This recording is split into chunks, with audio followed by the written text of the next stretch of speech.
Hey everybody, and welcome back to Kevin's one-stop shop where no job's too big, no job's too small.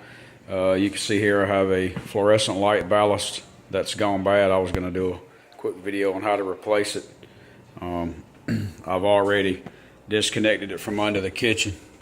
You can see here where it's where it used to be. I just put the wire nuts back on the wires so they wouldn't be loose and arcing and sparking. But anyway, once you disconnect the wires, you take it down.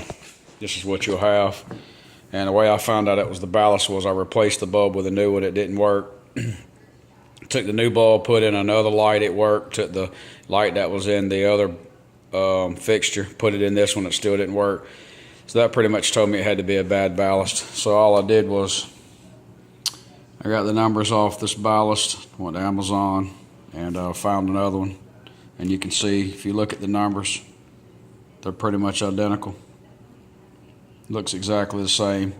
The new one here don't have the color on it that the other one has, but other than that, everything looks the same. So what I'm gonna do is, I found the, you got the white wire off the ballast. It just disconnected from the wire nut. Here's the black wire that was, and the green wire that was disconnected from the ballast. You can see the black wire here is basically, it gets wire nutted and it goes through the switch, and then the switch goes through here, goes to a nut and goes to the ballast. So I've already cut this wire nut off, and you can see the wires are exposed, the wires are cut. So now basically I have a white and a black on the new ballast in the same place as the old one. I have 2 reds on the new one and 2 blues.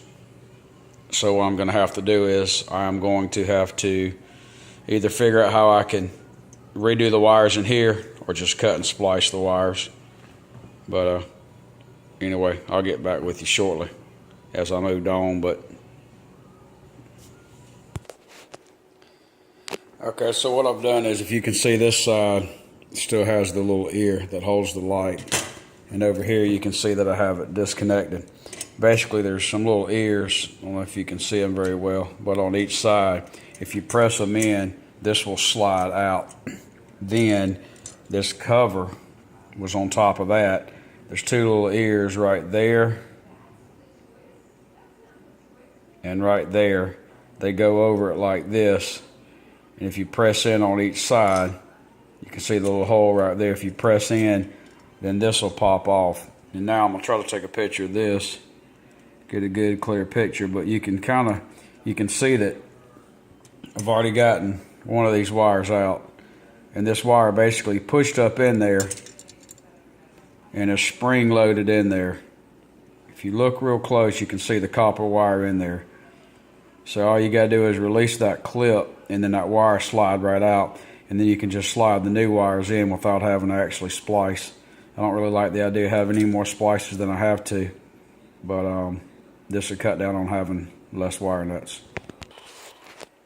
Okay, so now I've got the new ballast in here, and you can see I've got the little ears that hold the fluorescent light on this side, and on this side they're all taken loose. There wasn't enough room, there wasn't enough wire on this black wire that came with the new ballast, so as bad as I hate to do it, there's 2 wire nuts in line because the wire would not reach from here to this wire without a wire nut. So I just made sure and done 2 wire nuts. Now I've left, if you can see, I've coiled up some of the red wire, so I've got extra red wire, and I've coiled the blue wire. I'm still going to cut them off just so that I don't have any extra wire, but I always like to leave some extra wire there just in the event for some reason something goes wrong and you need to redo it. There's no reason to have the wire cut as short as it possibly has to be cut. So I'm going to go ahead and cut these wires and put them in there, and then take the blue ones, cut them some, and then put them in here, and then get it back together. I'll try to show you a close-up shot of how to put the wires back in the little ears. Okay, so here's going back. I've taken the red wires and I've stripped them, and what I was going to do, I was going to insert them in here so you can kind of see how they go back, so it might make it a little bit easier to see how they come out. So basically you're going to strip the wire, you're going to push it in the hole, and you'll see it come up through there. And you can see that little tab getting kind of lifted up here, and you can see the wires there. Now you'll see right there it's kind of lifted up, so now it's basically bound in there. It's binding it. So it's kind of like a little check valve where when you push it up, that little tab goes up, and then when you try to pull it back, it's bound. So then what you're going to do, you're just going to do that on both sides.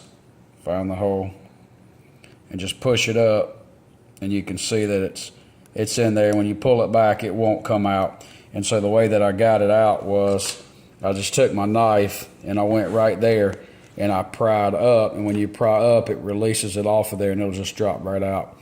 So before I put it back, I went in there and I rebent this tang back down so to ensure that it bites down hard on it. So I just put my knife right here and I twisted down, which made it tighter, so then when I push it up in there, it would bite a lot better. I don't really like the idea of these connections too much, but that connection's there regardless of whether you want to use it or not. So instead of having that connection and then having a wire nut in the red wire, you might as well just use that connection, eliminate the wire nut. Okay, so now I got everything back together. I've got my red wires back in my little ear. I got the blue wires back in there. Here's my ground wire.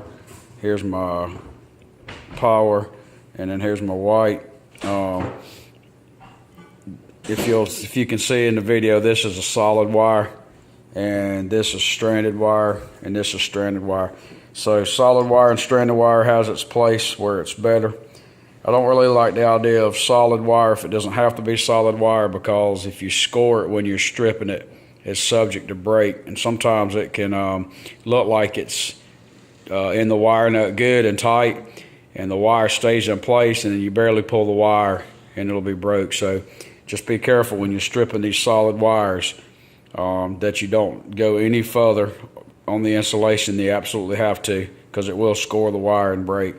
So anyway, I'm gonna go ahead and put this thing back in and see what happens. All right, so I'm back here under the cabinet. I just took the wire nuts off, so I'm gonna install it back. My fluorescent lights have a switch here, and then of course each of the lights are switched.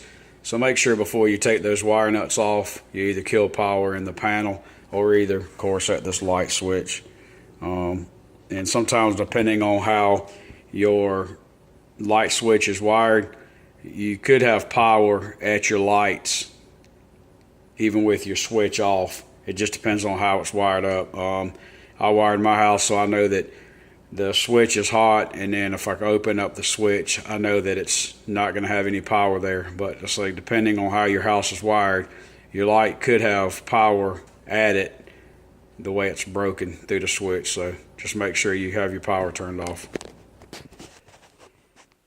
All right, so we got the new ballast and everything back installed up there. You can see I got the bulb in. That's actually the old bulb I thought was bad. So let's turn on the lights and see what happens. And voila, this works.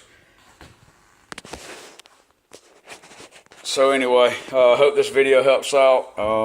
Not really that difficult of a job to do. Of course, if you don't feel like you're up to it, don't do it. But fairly simple to do. I want to say that ballast costs like $8, $9, so a couple of days to come in. So I hope this helps out. Just give me some likes or dislikes, and see you next time.